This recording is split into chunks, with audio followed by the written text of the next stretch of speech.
Bienvenidos a esta serie sobre la educación media superior en México. Hoy analizaremos un estudio fundamental publicado por Mejoredu en 2024. Exploraremos cómo los adolescentes y jóvenes experimentan su paso por el bachillerato, centrándonos en un concepto clave, la desafiliación escolar. Acompáñanos en este recorrido para entender las realidades, retos y subjetividades de nuestras juventudes. Tradicionalmente se ha hablado de abandono escolar, un término que suele cargar la responsabilidad de la salida de la escuela únicamente en el estudiante. Sin embargo, Mejoredu propone usar desafiliación escolar. Este concepto reconoce que la salida es un proceso influenciado por el entorno institucional, las prácticas docentes y los desencuentros con la cultura escolar. Para entender la desafiliación, veamos el caso real de Alejandro, un joven de 16 años. Alejandro debe materias, falta a clases porque no le interesan o por mala relación con sus profesores y siente una gran culpa por el esfuerzo económico de sus padres. Su historia nos muestra que la salida de la escuela no es un evento repentino, sino el resultado de múltiples tensiones acumuladas.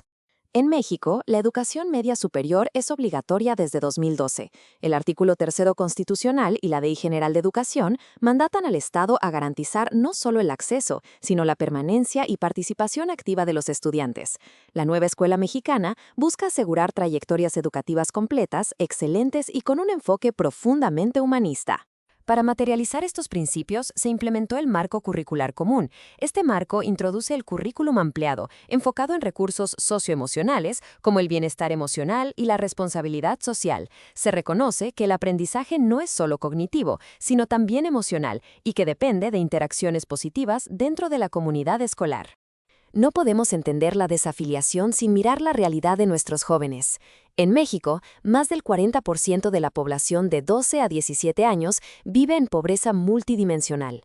Muchos enfrentan carencias de salud y seguridad social y se ven obligados a ingresar a un mercado laboral precario con sueldos insuficientes, lo que compite directamente con su permanencia escolar. Además de la precariedad económica, las juventudes enfrentan graves problemas de violencia y salud mental, agudizados tras la pandemia. El 31% presenta síntomas depresivos. Al mismo tiempo, son sujetos sociodigitales. El 91% usa Internet para construir su identidad, experimentando incluso ansiedad cuando no tienen acceso a la tecnología en el aula. A lo largo de las últimas 2 décadas, el Estado ha diseñado diversas estrategias, desde el programa Constrúyete, en 2008, enfocado en el desarrollo socioemocional, hasta el programa Síguele y la estrategia Yo no abandono. Estas iniciativas buscaron articular tutorías, alertas tempranas y apoyos económicos para mitigar la deserción desde un enfoque multifactorial. Actualmente, la Beca Universal Benito Juárez es la principal estrategia de apoyo socioeconómico. Al ser universal y no condicionada por calificaciones, busca aliviar la presión económica familiar. Aunque ha beneficiado a millones de estudiantes, las investigaciones señalan que aún existe el reto de mejorar su cobertura en los deciles de ingresos más bajos. La educación media superior en México es un universo complejo, con más de 30 tipos de servicios y subsistemas. Aunque la cobertura ha crecido, los desafíos de permanencia son enormes.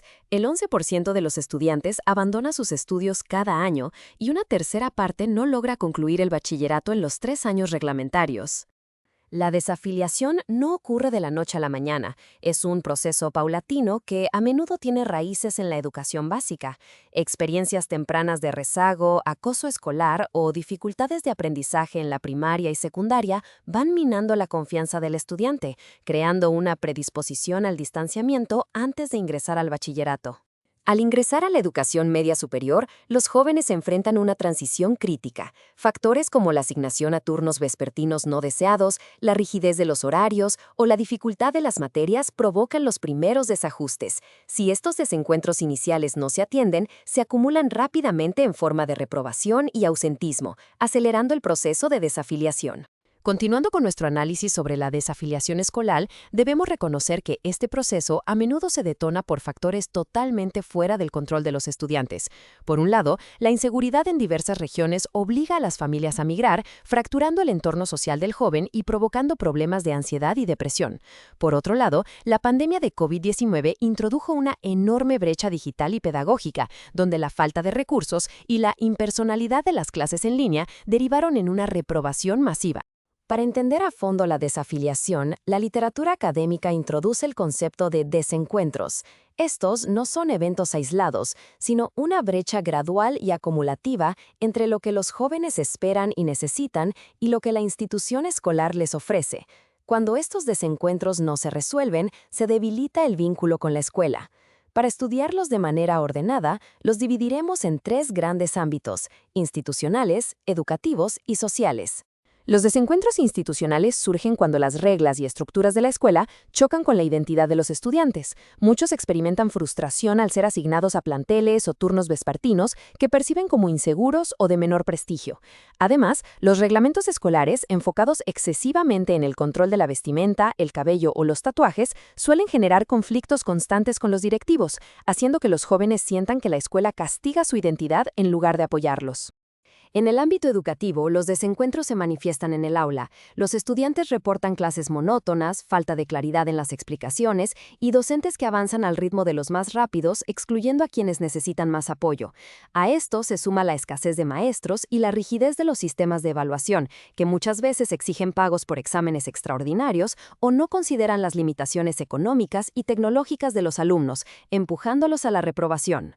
El clima social dentro de la escuela es crucial. Cuando prevalece la violencia, el acoso sexual o el ciberacoso, como la difusión no consentida de imágenes en redes sociales, el plantel se convierte en un espacio hostil. La situación empeora cuando las autoridades escolares revictimizan a los afectados, exigiéndoles regular su conducta de forma aislada en lugar de intervenir en el grupo. Esto genera un profundo aislamiento y deseos de abandonar los estudios. Lamentablemente, los desencuentros sociales también provienen del personal escolar. Los testimonios revelan prácticas de hostigamiento docente que van desde la humillación pública y etiquetas hirientes como llamar flojos a estudiantes con TDAH hasta la discriminación por orientación sexual. Ante esta simetría de poder y la falta de canales de apoyo confiables, muchos jóvenes adoptan una actitud pasiva, dejando de entregar tareas o de asistir a clases como mecanismo de defensa. Cuando todos estos desencuentros se acumulan sin resolverse, ocurre la pérdida de sentido. La escuela deja de ser vista como un espacio útil para el futuro o el desarrollo personal. Los jóvenes comienzan a experimentar apatía, aburrimiento extremo y un desgaste emocional que los lleva a tomar días libres, solicitar bajas temporales o eventualmente abandonar las aulas de manera definitiva al sentir que permanecer allí simplemente carece de valor.